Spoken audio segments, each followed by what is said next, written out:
네, 목요일 저녁에 인사드립니다. 법대로 합시다. 더 로이어. 안녕하세요. 정준입니다. 자, 안녕하십니까. 법대로 사는 남자, 법대 출신 경력직 사무장. 왜 웃어요? 김경진입니다.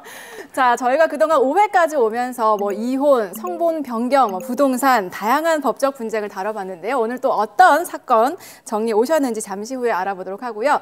자, 그 전에 오늘 저희와 함께 또 명쾌한 법 이야기를 풀어가실 법률 전문가 세 분도 모셨습니다. 안녕하세요. 네, 안녕하세요. 반갑습니다.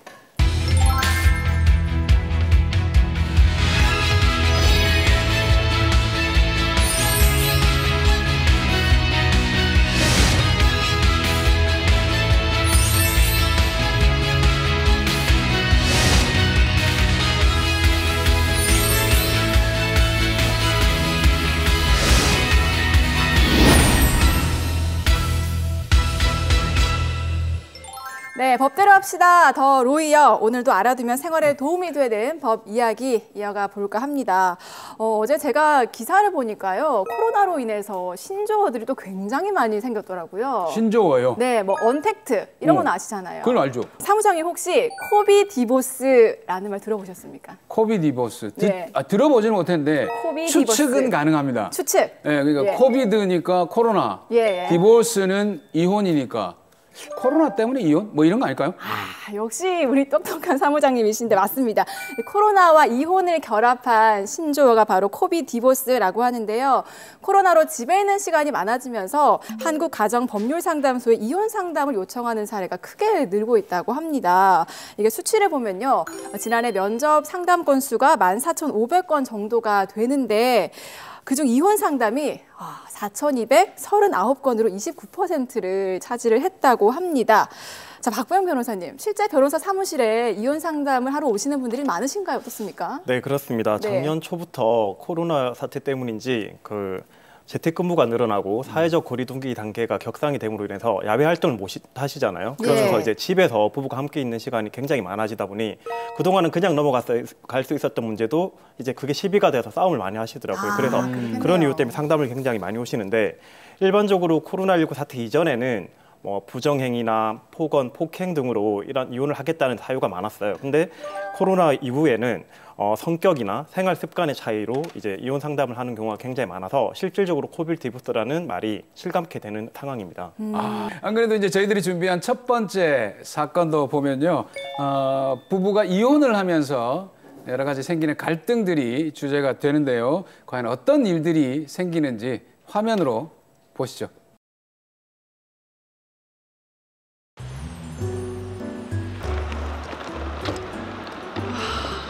바다 이 한 바가 너무 멋지다. 네. 야, 넌 좋겠다. 생일이라고 아범이 이렇게까지 챙겨줬어. 갑자기 여행을 오자고 해서 저도 놀랐어요, 어머니. 그래도 오니까 좋네요. 보부가 아닌 것 같은데? 근데 아범 어디 갔지? 조금 있으면 저녁 시간인데. 근처에 잠깐 볼 일이 있다고 해서요. 그래? 그래도 전화 한번 해보지. 언제 올 건지. 네.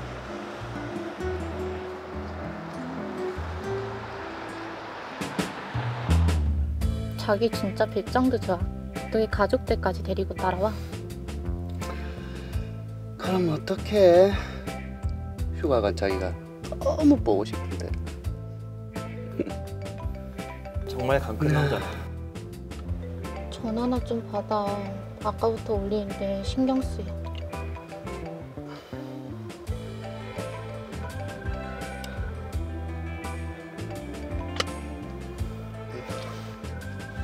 자기야, 조금만 우리 또 이렇게 있자.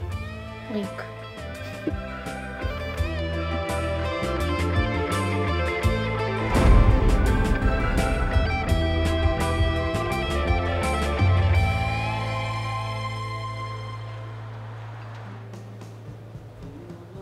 늘 이렇게 손님이 없어요?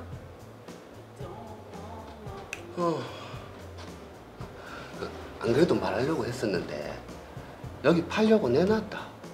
이거 조금 PC방에 내볼까 해서. 여보! 장모님 목돈 좀 없나? 지난달에 기장에 있는 땅 팔았다고 했던 것 같은데. 재작년에 아버지한테 빌린 돈도 못 갚고 있잖아요. 그래도 당신이 한번 물어봐 주라.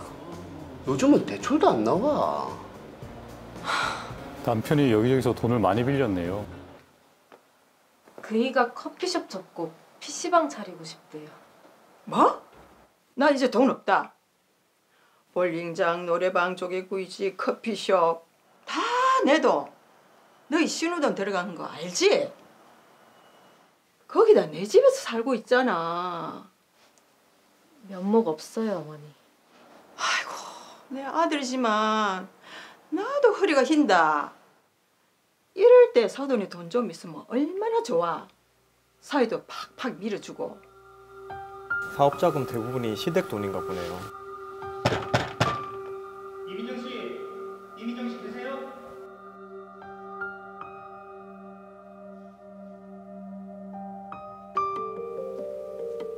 그러니까 선생님 부인이랑 저희 남편이 불륜이라고요? 만난 지 1년 정도 된 것 같아요. 제가 사람까지 써서 모은 증거들입니다. 아니야, 그럴 리가 없어. 이거 합성이지요. 당신 없는 사실을 꾸며서 우리 협박하러 온 거지요. 지난달에 남해 리조트에 놀러 간 적 있죠? 저희 부부도 거기 있었어요. 제가 갑자기 출장이 잡히는 바람에 아내도 따라온 거고요. 거기서도 두 년놈들이 아이고 애미야. 두 사람 지금 어딨어요? 두 사람 여기 있네요. 아유. 근데 좀 잘라줘.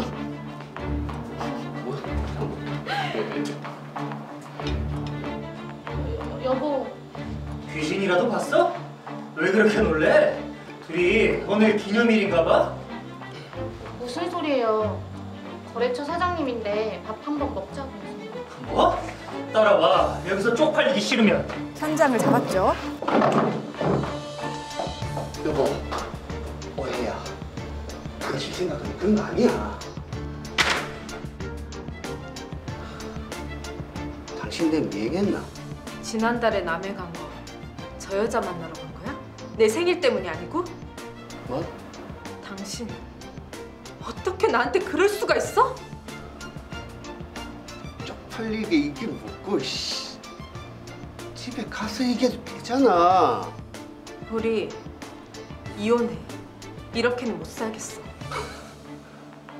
너 겁낼 줄 알고 해요. 이혼해 그러면.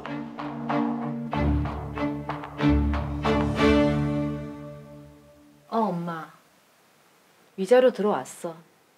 4천만 원. 이 돈으로 네일샵 열어보려고. 자격증 따려고 학원도 다니고 있어. 얼른 돈 벌어서 우리 민석이 데려와야지. 우리 아들이 제일 보고 싶어. 남편이 양육권을 갖고 계신 분 아니에요? 그렇네요.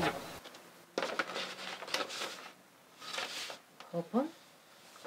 아니야 엄마. 내가 나중에 다시 전화할게. 응? 재산 분할 청구? 원고 배신 후 피고 이민정. 청구 금액 2억 2,600만 원?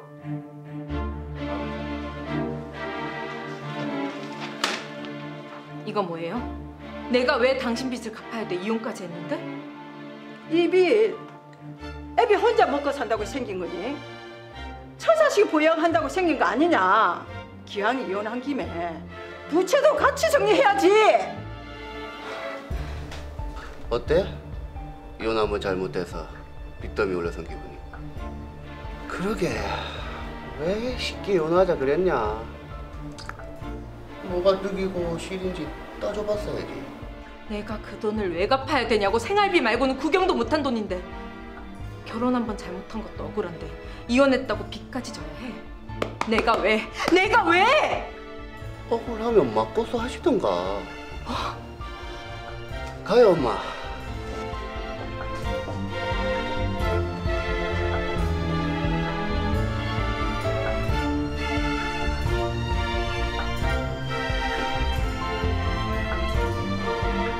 내가 왜 그 빚을 갚아야 되고 왜?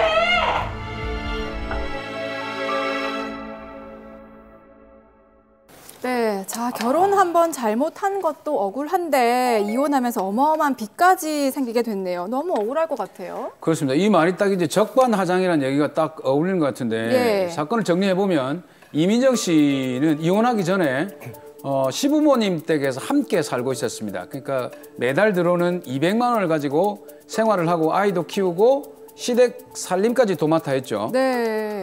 근데 결혼 생활을 하다가 남편의 불륜 사실을 알게 됩니다. 네. 자, 그래서 이제 이혼을 하게 된 거죠. 그렇죠. 조사를 해보니까 남편은 바람을 피운 것뿐만 아니라 거기에다가 사업만 하면 망하는 그런 사람이에요.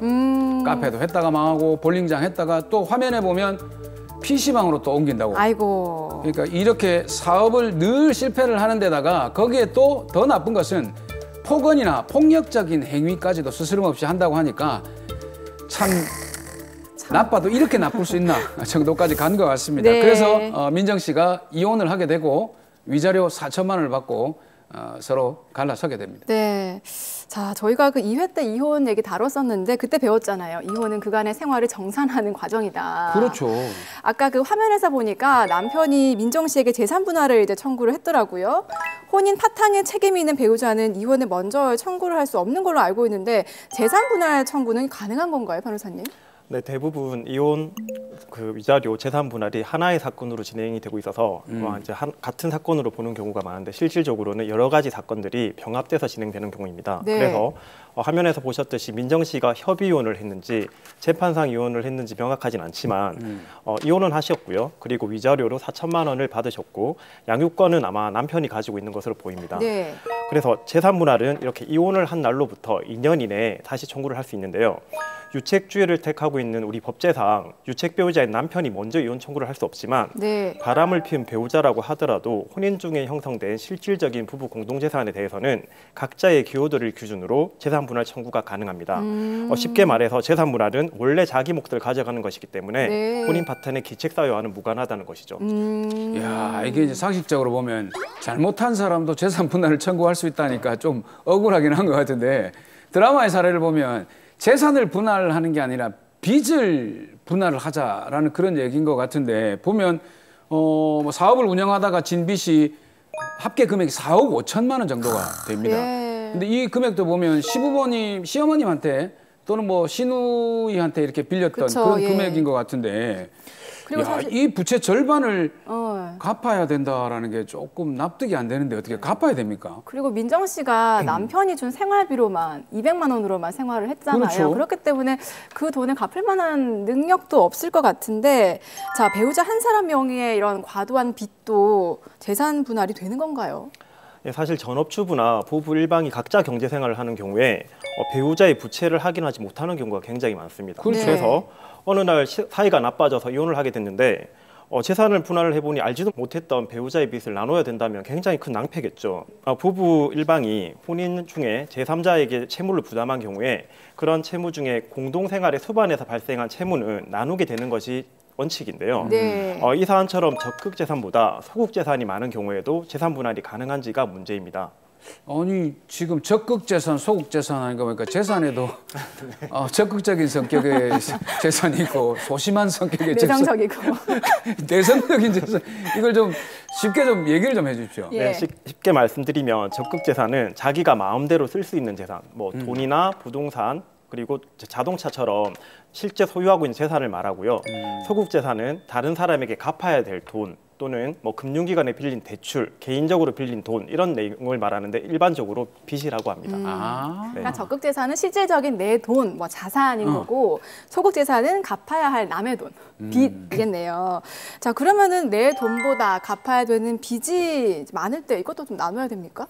네, 2013년 6월 22일 이전의 대법원의 판례에 따르면 그 재산 분할을 했을 때 남는 재산이 없어서 분할할 재산이 없다면 재산 분할 청구를 받아두지 않았습니다. 네. 그런데 2013년 6월 20일 대법원 판례가 변경되면서 전원합의체 판결에서 소극 재산의 총액이 적극 재산의 총액을 초과해서 채무를 부담하게 되는 결과 그 채무의 성질이나 채권자와의 관계, 물적 담보의 존재 여부 등을 참작해서 재산 분할을 하는 것이 적합하다고 인정되는 경우에는 채무를 나누는 것으로 입장이 변경되었습니다. 네. 그래서 그래서 이제 적극 재산보다 소극 재산이 많은 경우에도 채무를 나누게 되었습니다. 아, 그러니까 2013년 그 판결 이전에는 빚은 안 나눴는데 네. 2013년 이후로 빚도 나누게 됐다.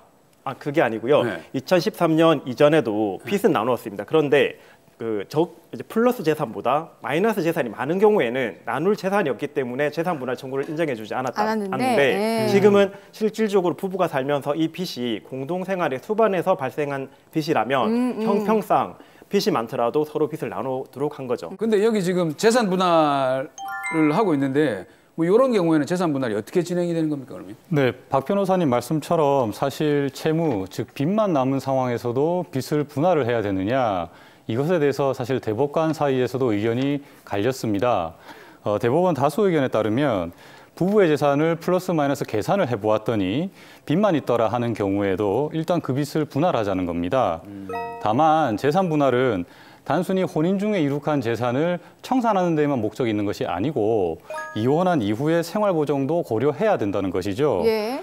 그래서 어쩌다가 빚을 지게 되었는지, 그 빚이 얼마인지, 그 빚낸 돈은 어디에 사용했는지, 그리고 당사자의 경제적 활동 능력이나 장래 전망은 어떤지, 그리고 혼인 생활 과정이 어땠는지 이런 것들을 종합적으로 고려해서 분할하게 됩니다. 네. 이때 중요한 포인트는 적극 재산을 분할할 때에는 적극 재산을 형성하게 대한 기여도를 고려하게 되는데요.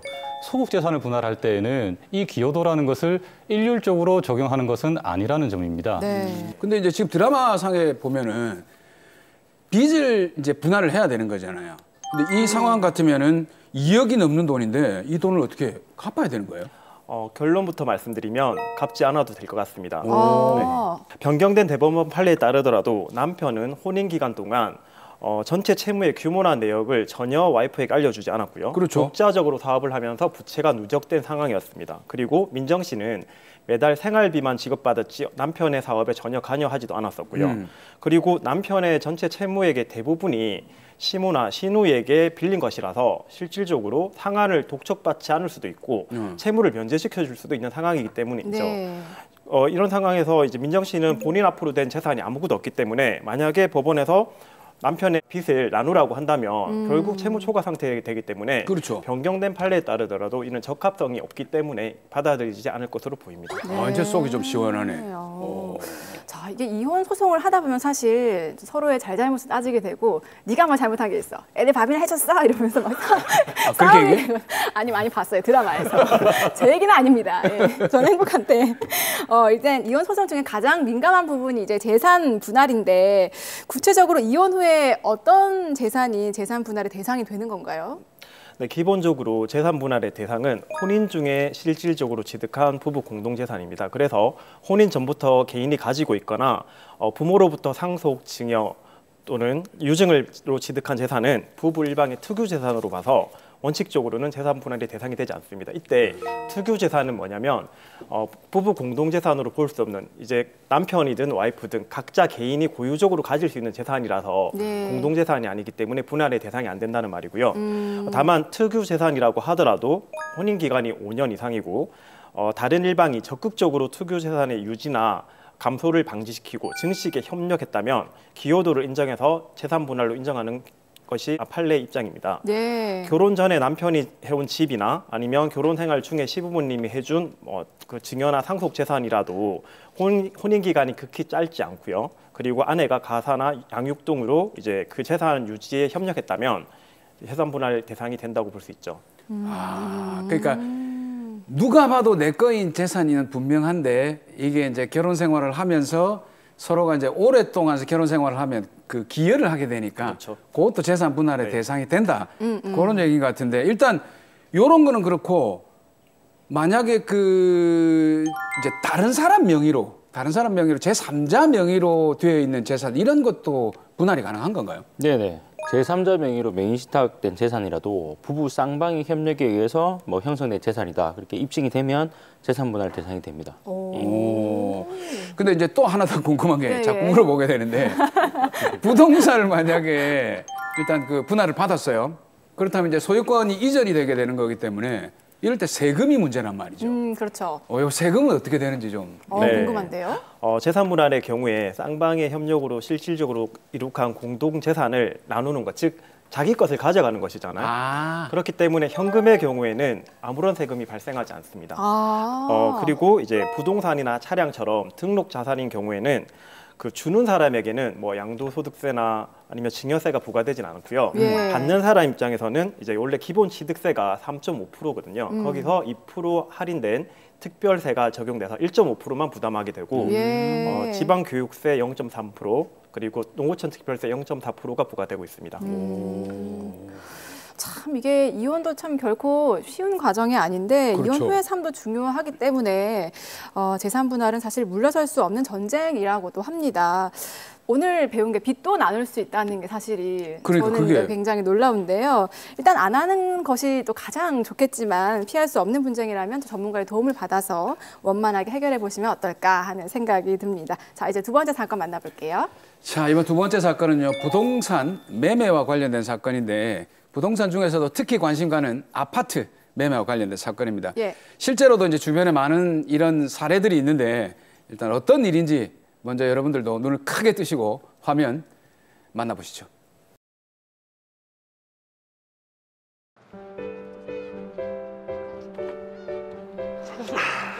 우리 이사 가면 영지방은 공부에 집중할 수 있게 초록색이 좋겠죠? 그거는 영지한테 물어봐야지. 그렇네. 아, 그리고 또 잠깐만. 누구? 여보세요? 아, 예. 뭐라고요? 아니, 일주일 전에 계약했는데 계약 해지라고요? 왜? 이거 어쩌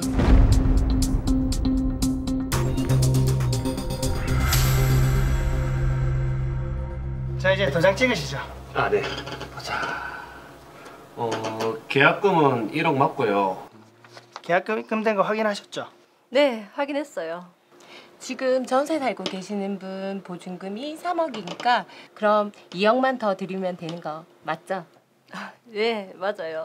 아내분이 꼼꼼하시네요. 아니, 근데 이분은 계약이 얼마 안 남으신 거 맞죠? 네, 8월이 계약 만료예요. 그때 전세를 더 연장하시던가 아니면 들어오시던가요? 아, 저희는 들어오려고요. 저희 애가 이번에 고등학교를 근처에 가게 됐거든요. 그럼 딱이죠. 애들 학교 때문에 이 아파트로 사람들 많이 이사 옵니다. 전세를 끼고 매매 계약을 하신 거네요.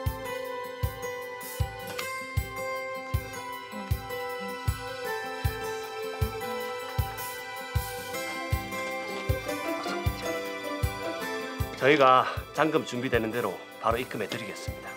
네, 그래요. 편한 대로 하세요.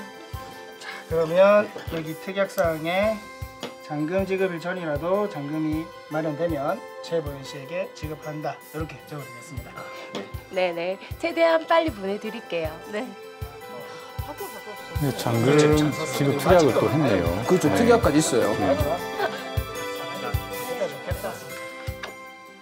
오늘이 적금 만기니까 잔금 2억 이제 넣을 수 있겠다. 빨리 우리 집 만들어야지. 여보세요? 아, 예. 어쩐 일로? 아, 네, 저 잔금 2억이 준비돼서요. 그 혹시 집 등기 서류 준비됐나요? 아, 그렇게 안 급한데 천천히 보내주셔도 돼요. 아, 저희가 하루빨리 집을 갖고 싶어서요. 이번이 저희 첫 집이거든요. 아, 근데 요즘 주변 시세가 좀 많이 올랐더라고요. 아, 그래요? 혹시 내가 계약금 돌려주고 취소하면 안 되겠죠? 안 됩니다. 그 저희 애 학교 때문에 이사 가는 거라서요. 아, 알겠어요. 되도록 천천히 보내주세요. 매도인 태도가 돌변했네요. 저기 잠깐만, 여보세요. 여보세요.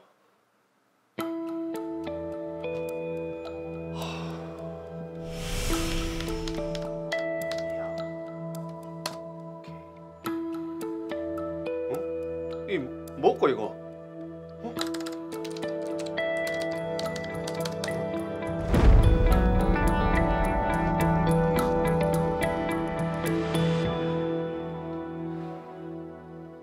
여보세요.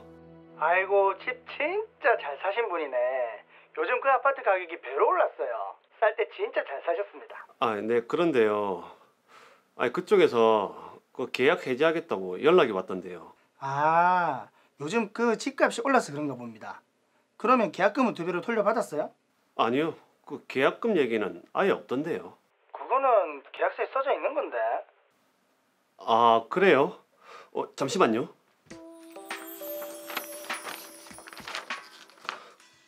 근데 그 내용 증명에는 그런 내용이 안 적혀있던데 이거 어떻게 하면 될까요? 아, 그거는 나도 잘 모르겠는데 법원에 가면은 공탁인가 뭔가 하는 제도가 있다 그러더라고요. 그쪽으로 한번 알아보세요.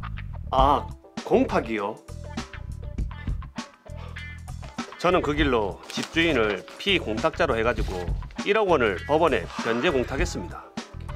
그런데 집주인이 저를 상대로 계약금의 2배인 2억 원을 공탁해왔습니다. 이런 상황에서 저는 어떻게 해야 할까요?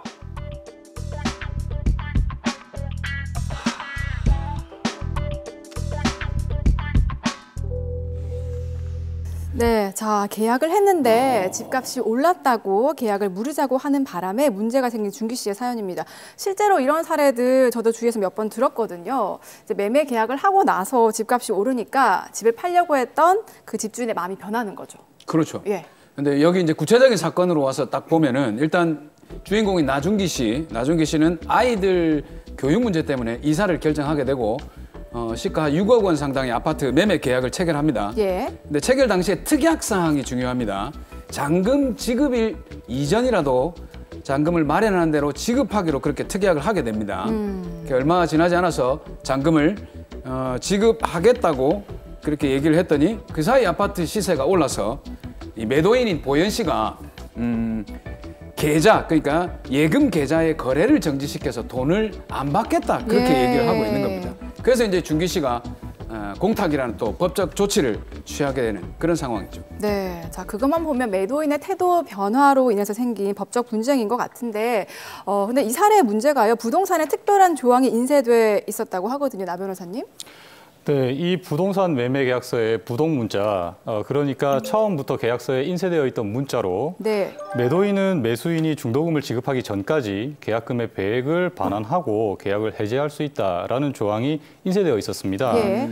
아까 화면에서 보신 것처럼 중도금 뒤에 괄호 열고 중도금의 약정이 없는 경우에는 잔금이라고 이렇게 인쇄되어 있었거든요. 그래서 이게 문제입니다. 이게 왜 문제가 됐습니까? 네, 보통 계약금, 중도금, 잔금 이렇게 나눠서 매매대금을 지급하게 되잖아요. 그렇죠. 그런데 이 사례는 중도금 없이 계약금과 잔금만으로 나누어서 지급하기로 된 겁니다. 예. 그래서 해석을 해보면 매도인은 매수인이 잔금을 지급하기 전까지는 계약금의 배액을 반환하고 계약을 해지할 수 있다 이렇게 되는 것이죠. 예. 그런데 문제는 매수인인 나준기 씨가 잔금을 지급하려고 하니까 매도인 최보현 씨가 계약금의 2배를 지급하겠다라는 그런 언급도 없이 단지 계약을 해지하겠다라고만 통보를 했고, 이 계약 해제를 통보할 때에는 원래는 이 배액도 같이 주면서 통보를 해야 되는데 네. 그렇게 해제 통보를 계약금의 배액 없이 하다 보니까 과연 이런 해제 통지가 유효하느냐, 적법하느냐 이런 게 문제가 되는 거죠. 네. 그런데 이런 상황에서 나준기 씨가 법원에 공탁을 하니까 그때서야 이 최보현 씨가 계약금의 2배인 2억 원을 공탁해서 또 문제가 되는 겁니다. 그런데 이제 이 사례의 경우를 보면은 잔금을 지급하겠다는 그런 의사를 가지고 대금까지 준비를 한 상황입니다. 그렇죠. 예, 그럼 거의 계약이 다 됐다라고, 완성이 됐다라고 봐도 다름이 없는 건데 이런 경우에 변호사님 보기에 어떻습니까? 역시 경력직 사무장님답게 네. 이 중요한 포인트를 예리하게 잘 지적을 하셨는데요. 그렇군요. 네, 나준기 씨가 잔금 2억 원을 다 마련해둔 상태에서 미리 지급하기로 했던 그 특약에 따라서 잔금을 주겠다라고 연락을 하니까 최보현 씨가 그 돈을 안 받으려고 자신의 계좌에 거래 정지를 신청을 해서 거래 정지가 된 겁니다. 예. 이런 경우에 나준기 씨가 돈을 지급하려는 것을 이행의 제공 또는 구두 제공이라고 하고 최보현 씨가 안 받겠다라고 하는 것을 채권자 지체라고 합니다. 네. 그러니까 돈을 받을 채권자가 늦게 받겠다라고 한다거나 또는 받지 않겠다라고 한다는 거죠. 예. 이런 경우에는 실제로 돈이 지급되지 않더라도 돈이 지급된 것과 같이 취급을 합니다. 그래서 이미 잔금이 지급된 셈으로 치겠다는 거죠. 그러니까 이행의 행위를 했기 때문에 실제로 지급되지 않았어도 지급된 것과 같은 상황이었다 이런 말씀이신데 저 그러면 이제 앞으로 어떻게 되는 건가요? 이런 상황에서는? 네, 아까 부동 문자 이렇게 말씀드렸는데요. 네. 보통 계약서에 보면 컴퓨터로 미리 다 인쇄를 해놓은 그 문자들, 글자들이 있잖아요. 있죠. 네, 그런 것들을 이제 움직일 수 없는 글자라고 해서 부동 문자라고 하는데요. 여기에 보면 매도인은 매수인이 잔금을 지급하기 전까지 계약금의 2배를 반환하고 계약을 해지할 수 있다고 하지 않았습니까? 그렇죠. 그래서 설령 최보현 씨가 해제 통지를 하면서 계약금 2배를 같이 반환했었다고 하더라도 예. 이미 잔금이 지급된 뒤에 한 해제 통지가 되어버리기 때문에 그런 해제 통지는 잔금 지급 이후에 한 거라서 하나 마나한 것이 되죠. 그런데 실제 최보현 씨는 아예 나중에 잔금 일부까지 공탁 받고 나서야 계약금 2배를 공탁을 했거든요. 네. 그래서 이런 경우라면 더더욱 해제되었다라고 보기는 어렵지 않느냐 이렇게 생각이 됩니다. 그러니까 해제를 하려면 일찍 좀 이렇게 계약금이 2배를 물고 해제 통보를 했어야 되는 거네요. 그렇죠? 네, 그렇습니다. 변호사님, 그런데요. 보통 실제로 계약금에 배를 물고 계약을 해지하는 경우가 드물지 않습니까? 그러니까요. 네, 일반적인 경우에는 이미 정해진 매매 대금을 뭐 계약금이나 잔금 지급 시기에 수수하고 이제 네. 등기를 하면 아무런 문제가 없죠. 그렇죠. 네, 그런데 작년처럼 갑자기 집값이 급등하게 되는 경우에는 매도인의 입장에서 보면 계약금의 배액을 지급하더라도 계약을 해제해서 더 많은 시세 차익을 얻기 위한 이제 실질적으로 매매 계약금의 2배를 지급하고 해지한 사례가 굉장히 많았습니다. 그럼 뭐 예를 들면 6억짜리 아파트면 네. 계약금을 6천만 원을 줬는데 그렇죠. 1억 2천을 배상을 하더라도 2억 이상이 올랐다 하면 더 많이 올라버리니까. 그렇죠. 2억을 다시 받는 상황이 되니까 뭐 계약금의 배액을 지급하더라도 차익이 한 2억 정도 나면 매도인 입장에서는 당연히 해약을 하려고 하죠. 자, 다시 드라마 사례로 돌아가 보면요. 계약 후에 보면 보현 씨가 통화를 할 때 이러잖아요. 잔금을 천천히 거북이가 걸음마 하듯이 보내주세요. 연기한 거예요? 좀 해봤습니다. 예. 그리고 어떤 경우에는 집주인이 뭐 보증금은 중도금은 넣지 마세요. 이런 경우도 있거든요. 이것도 좀 계약에서 영향이 있습니까? 네, 이런 것도 마찬가지로 매도인의 입장에서는 여차하면 계약을 해지할 수 있겠다. 그런 시간을 벌려고 하는 것일 수가 있습니다. 그래서 특별한 사정이 없는 한은 이 매수인 입장에서는 계약을 할 때 지급일보다도 먼저 돈이 마련된다면 가급적 빨리 지급을 해두시는 것이 계약을 파기당하지 않고 안전하게 계약을 지킬 수 있는 방법이 되겠습니다. 계약할 때 여유가 된다면 중도금을 좀 같이 줘버리는 것도 방법이겠네요. 네, 그렇죠. 네. 자, 중도금은 가급적 빨리 지급하는 게 매수인 입장에서는 유리하다는 것. 시청자분들께서 혹시 지금 집을 매매하려고 하시는 분들은 꼭 기억을 하셔야 될 것 같아요. 근데 또 이제 여기 그 드라마 사례에서 보면 실제로 이제 아이 때문에 이사를 하려고 이제 실제 거주의 목적으로 이사를 준비를 한단 말이죠. 그럼 이제 더 많은 피해가 발생하게 되는데 그렇죠. 이런 피해를 좀 방지할 수 있는 거는 없을까요? 네. 사항 같은 경우는 이제 특약사항을 둬가지고 그런 사항을 위반하는 경우를 대비해서 계약 당시에 그 책임 부분을 명시하는 것도 방법이 됩니다.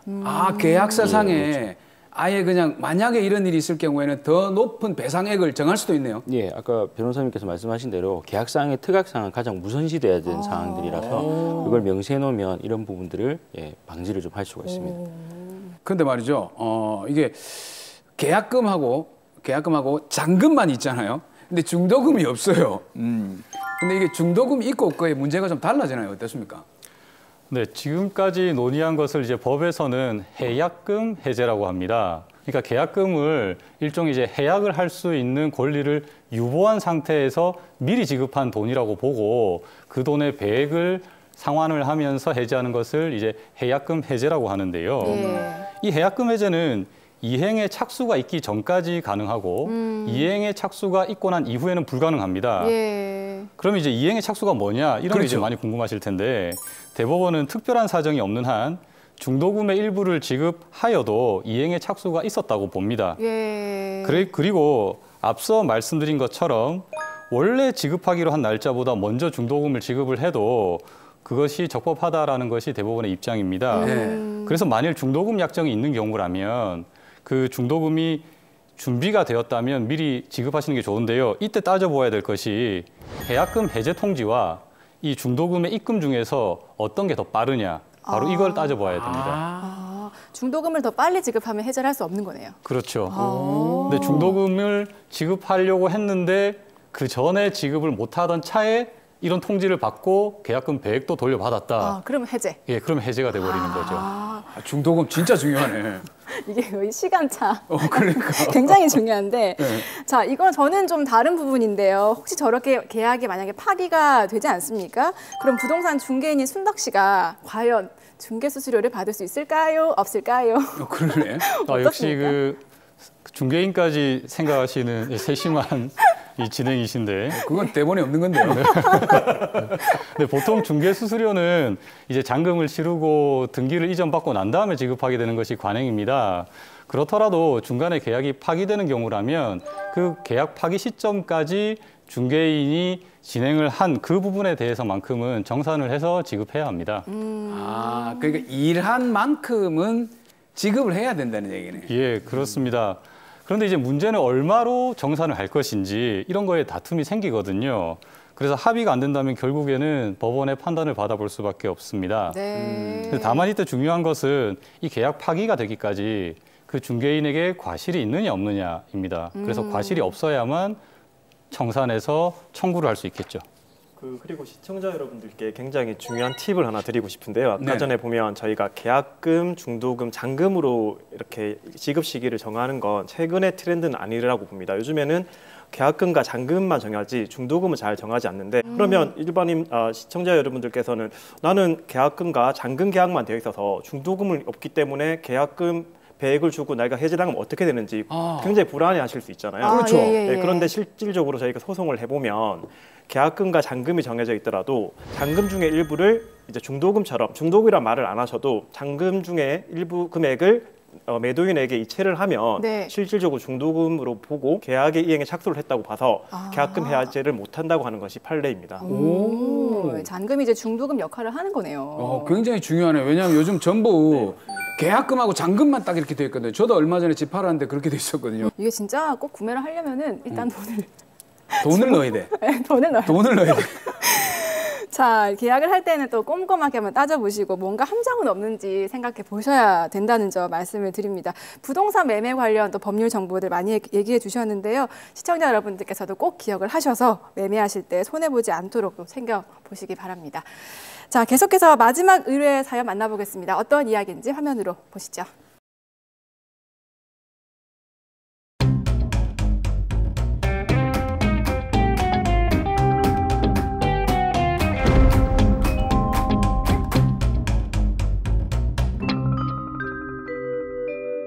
여기부터 저기까지가 다 저희 부지입니다. 저 건물은 어류 공장이 빌려 쓰고 있는데 앞에 부지까지 다 쓸 수 있으니까 조건은 좋죠. 좋기는 한데 제가 이 부지를 사서 사업을 좀 하려고 하거든요. 물류창고 쪽으로 생각 중인데 임대를 주고 있다니까 좀 그렇네요. 아이고, 그러면 제가 한번 임차인한테 전화를 해보겠습니다. 경희야, 잠시 저쪽 가서 통화 좀 하고 올게. 사장님하고 이야기 좀 하고 있으라. 그래.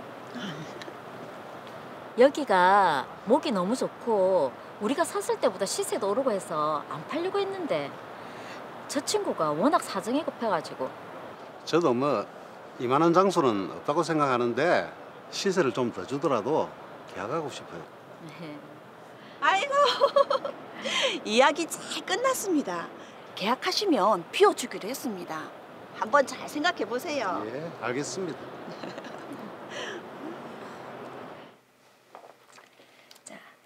세 분 다 각자 도장을 들고 오셨죠? 네. 네, 계약금은 18억 원, 맞죠? 계약하는 대신 두 분이 책임지고 건물 비워주시는 거죠? 아니면 계약 안 합니다. 걱정하지 마세요. 계약 내용이 이행되지 않을 때 손해배상해야 되는 금액이 1억 8천만 원. 자, 확인하시고요. 영자야, 무슨 일 있나?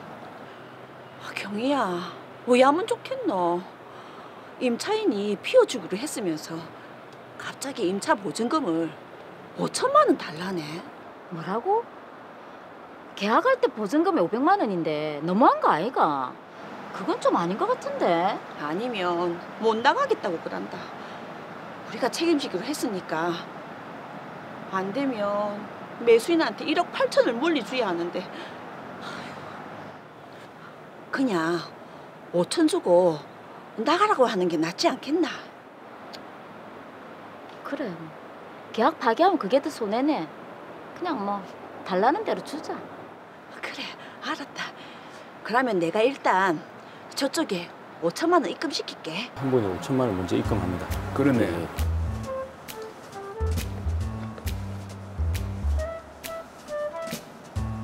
예, 저랑 공동 소유자 이름으로 각각 2,500만 원씩 입금했습니다. 아, 예, 확인해 보시고 약속 날짜까지 좀 비워주세요. 경희야, 계약금 반 들어왔지? 확인했어. 또 그 돈으로 어디다 투자를 할까? 참, 근데 니 와 내한테 돈을 안 주노? 무슨 돈? 임차 보증금 2,500만 원. 내가 그거 공동 소유자 이름으로 보냈잖아. 그걸 내가 왜 줘야 하는데? 네가 하도 사정이 급하다고 해서 빨리 팔자고 한 건데 그건 아니지. 어쨌든 니도 동의했고 분명히 모든 비용은 딱 반으로 나눠서 하기로 약속했잖아. 이야, 니 언제 와서 오리발 내민다, 어? 사람 그렇게 안 봤는데 돈 앞에서 친구고 뭐고 다 필요 없네. 뭐? 야, 니 말 다 했나? 누가 할 소린데? 급하다고 해서 도와줬더니 은혜는 못 갚을 망정. 아이고 참. 뭐 은혜?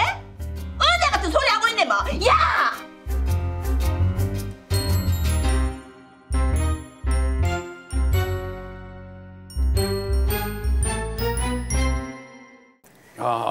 네, 30년 절친 경희 씨와 영자 씨의 사연인데요. 부동산을 사이좋게 반반 투자해서 소유를 한 상황인데 이 부동산을 처분하면서 잡음이 생겼습니다. 그렇죠. 결국 이제 돈 때문에 30년 우정에 금이 간 그런 사연이 되게 되는데 일단 영자 씨하고 경희 씨가 공동 소유하고 있는 부동산을 우일 씨한테 팔면서 사건이 생깁니다. 근데 네. 조건이 있습니다. 이 건물에 임차인으로 있는 의류 공장을 내보내는 게 바로 조건입니다. 예. 근데 처음에 순순히 나가겠다는 임차인이 갑자기 시간이 척박해지니까 퇴거 비용으로 5천만 원이라는 무리한 금액을 요구를 하게 됩니다. 화면에서는 임대 보증금으로 나왔었죠. 이게 퇴거 그렇죠. 비용이라는 예. 거잖아요. 이 드라마 상황을 보면 의류 공장을 하는 임차인이 나가지가 않으면 계약 위반이 되는 거죠, 이게? 네, 맞습니다. 사례에서 보면 이제 매매 계약할 때 이행 조건 자체가 임차인 퇴거라고 명시를 했습니다. 그래서 만약 이걸 이행하지 못하면 결국 매매 계약이 파기되는 거죠. 그럼 법률상 계약 위반으로 돼서 위약금을 매수인에게 물어줘야 됩니다. 야, 근데 지금 이게 그 계약 위반으로 가면 위약금이 1억 8천만 원이거든요. 근데 이제 네.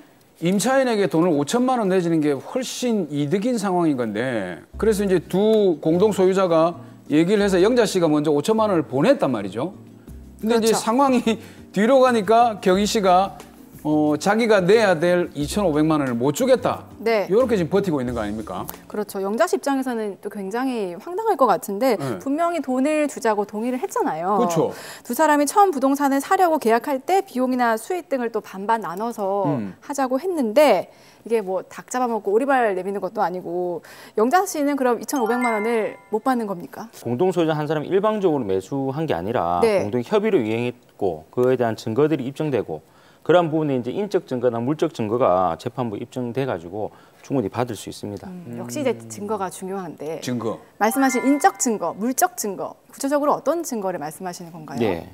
인적 증거는 이제 이 계약 당시 상황을 잘 알고 있는 제3자, 뭐 중개인이 되겠죠. 네. 그리고 이제 물적 증거는 서로 이제 문자나 카톡으로 나왔던 메시지들, 그런 것들이 이제 결국 물적 증거라고 볼 수가 있습니다. 이야, 일단 계약이 시작되면 모든 메시지를 저장을 하는 걸 녹음과 네. 저장. 습관을 좀 들여야 될 것 같은데 근데 이런 것도 있습니다. 요즘 세금을 좀 줄이기 위해서 공동 명의로 부동산을 구입하거나 이렇게 영자 씨처럼 지인과 함께 부동산을 사는 경우가 많은데 실제 요것 때문에 요즘 좀 분쟁 사례가 좀 많죠? 네, 많이 있습니다. 일단 우선 민법에서는 이를 뭐라 하냐면 이제 여러 명이 공동으로 부동산을 소유하는 것을 공유라고 합니다. 예. 공유 부동산은 2인 이상의 지분을 갖고 있기 때문에 해당 부동산을 관리할 때 잦은 분쟁이 생길 가능성이 매우 높습니다. 그 부동산을 관리할 때는 어떤 경우를 말하는 건가요? 대표적인 것이 이제 부동산 임대차 하는 건데 특히 이제 공동명의 부부가 공동명의 할 때 문제가 많이 발생하죠. 요즘 부부 공동명의 많이 하시잖아요. 많아요. 네. 그렇죠. 공유 부동산은 결국 각각 50%씩 똑같이 나눠서 지분을 취득하는 경우가 많습니다. 이런 부동산을 임대하면서 부부 중 한 명이 계약을 체결한 경우가 많이 발생하는데요. 실제로 50%는 가반수가 아니죠. 그렇죠. 가반수가 아님에도 불구하고 배우자 동의 없이 부동산을 임대할 경우는 문제가 발생할 수 있습니다. 그래서 이제 부동산 이런 공유 부동산을 임차하려고 한 사람들은 부부 2명 모두가 계약을 체결하거나 만약에 한 분하고 계약을 할 때는 배우자의 위임장들을 다 확인을 하셔야 됩니다. 이야. 그렇다면 이게 이제 부부 중에 한 명이 만약에 50%를 넘는 지분을 가지고 있다면 한 명과 계약을 해도 뭐 문제가 없는 거네요, 그러면? 네네. 만약 이제 부동산을 남편이 51%, 뭐 아내가 49% 이렇게 등기를 하면 남편 지분이 과반이 되니까 아내 동의 없이 독자적으로 부동산을 임대할 수 있습니다. 이 경우 이제 그 임차인은 남편이 아내로부터 받은 별도의 위임장 확인하지 않아도 되거든요. 근데 51% 지분을 가진 남편과 임대차 계약을 49% 지분을 가진 배우자에게도 주장할 수 있기 때문입니다. 아, 그럼 이게 좀 여러 가지 문제가 생기는 게 뭐냐면 이 지분이라는 게 등기상으로 나타나지 않는 경우도 많거든요. 그러면 이게 임대차를 계약을 하거나 하는 사람들 입장에서는 지분 모르죠. 관계를 알 수 없기 때문에 그쵸? 어떤 대책이 필요합니다. 실제로 이런 부분이 문제가 많이 발생하는 겁니다. 지분을 등기되는 게 경우가 거의 없고 지분을 거의 알지 못하고 이제 계약을 하게 되거든요. 그럼 나중에 분쟁이 발생하고서야 그때 알게 됩니다. 그러면 그렇죠. 애초부터 이런 공유 부동산 경우에는 애초부터 그 매도인에게 사실 확인이라든지 이 지분이 어떻게 되는지를 먼저 미리 파악을 하셔서 계약을 하셔야 됩니다. 자, 그러면 만약 공동 명의로 된 부동산을 팔고 싶은데 공동 소유자가 반대를 한다. 그러면 처분할 수 없는 건가요? 어떻습니까? 자, 이제 관리는 과반 지분을 해결되는데 이런 부동산 전체를 처분하는 것은 모든 공유자의 동의가 있어야 됩니다. 지분율 1%의 소유자가 만약 동의를 하지 않으면 99%의 소유자가 동의를 한다 해도 그 부동산을 처분할 수 없게 됩니다. 많은 부동산을 공유하게 되면 부동산 처분에 대한 합의는 거의 불가능하다고 보시면 됩니다. 그렇겠네요. 물론 각자의 지분은 자유롭게 처분할 수 있지만 부동산 일부 지분만을 매수하는 사람을 찾긴 참 힘든 상황입니다. 이야, 그럼 이제 많은 공유자들이 있는데 전원 합의도 절대로 안 되고 근데 나는 필요가 있기 때문에 무조건 팔아야 되고 야, 방법이 없는 겁니까? 이때는 이제 공유물 분할 청구 소송을 할 수 있습니다. 이 공유물 분할은 현물 분할, 대금 분할, 가격 분할 등 총 3가지 방법으로 분할할 수 있는데요. 공유자들 간에 어떤 방법을 선택할 것인지 적절하게 협의를 진행해서 한 가지 방법을 고르고 그로 분할을 진행하면 됩니다. 근데 거의 이것도 협의가 거의 안 되고 있습니다. 그러니까 이게 전원 합의가 안 되는 이런 경우는 결국 그러니까 이런 공유물 분할 소송처럼 소송으로 가야 된다는 얘기네요. 네, 지금도 이와 유사한 공유물 분할 소송 진행하고 있는데요. 공유자들 간의 협의가 이루어지지 않는 경우에는 이제 공유물을 분할 소송을 진행해서 분할합니다. 법원은 현물 분할을 원칙으로 하고 있고 다만 현물로 분할할 수 없는 공유물이거나 현물로 분할했을 때 가액이 현저하게 감소하는 경우는 경매를 명해서 대금 분할을 명하기도 합니다. 근데 이런 사례도 있지 않습니까? 공동으로 이제 공유로 재산을 이제 부동산을 소유를 하고 있는데 내 친구 또는 아는 사람 지분이 갑자기 전혀 모르는 사람에게 경매로 넘어가 있단 말이죠. 그럼 나는 그 사실도 모르고 정말 모르는 사람과 지분을 공유를 하고 있어요. 그렇죠. 이렇게 해결할 방법이 없습니까? 네, 이때 자신이 잘 알지 못하는 사람과 공동 소유자가 될 경우에는 향후 부동산 관리나 처분에 있어서 애로사항이 발생합니다. 그렇죠. 그래서 이를 방지하기 위해서 현행법에서는 우선 매수 청구권을 인정하고 있는 상황입니다. 아, 우선적으로 매수를 한다. 이게 누가 매수를 한다? 무슨 말이죠, 이게? 자, 쉽게 설명을 드리면 어떤 부동산의 지분이 공유되어 있을 때 지분 소유자 중 한 명이 이제 부동산을 매각할 때 그 나머지 공유자가 우선적으로 매수를 할 수 있는 권리입니다. 한 부동산에 서로 모르는 공유자가 발생해서 분쟁이 발생하는 것을 방지하기 위한 제도죠. 경매 등 법원의 입찰로 한 소유자 지분이 매각될 때 그 신고된 최고 가격을 공유자가 우선 매수하는 권리를 부여받는 것이고 만약 그 공유자가 우선 매수를 포기하면 그다음 최고 가격으로 입찰에 응한 사람에게 매각되는 것입니다. 네, 오늘은 이렇게 이혼 후 재산 분할 분쟁부터요, 부동산 공동 소유자 간의 분쟁까지 생활 속의 법 이야기들 다뤄봤습니다. 정말 하나도 버릴 게 없는 그렇죠. 시간이었다 느껴지는데, 자, 박보영 변호사님, 자 이제 더 로이어의 최다 출연이시거든요. 베테랑 지금 방송인으로서 거듭나고 계십니다. 오늘 그 이혼 재산 분할 과정 관련해서 말씀해 주셨는데 이건 꼭 주의해야 된다. 네. 마지막으로 당부의 한 말씀 남겨주시죠. 예, 정말 중요한 부분을 말씀드리고 싶은데요. 혼인 중에 배우자가 부정행위를 하거나 일방 배우자를 뭐 폭행, 폭언 등을 해서 그래도 다시 한번 같이 살자고 용서를 구하면서 한 번 더 이러면 내 전 재산을 포기하겠다고 각서를 써주는 경우가 굉장히 많습니다. 네. 일종의 재산 분할 포기 약정서인데요. 법원에 따르면 협의나 심판에 따라서 구체화되지 않은 상황에서 이러한 재산 분할 청구권을 혼인이 해소되기 전, 그러니까 이혼하기 전에 포기하는 것은 인정을 받을 수 없다고 합니다. 그러면 이 재산 포기 각서가 아무런 효력이 없냐? 또 그것은 아닙니다.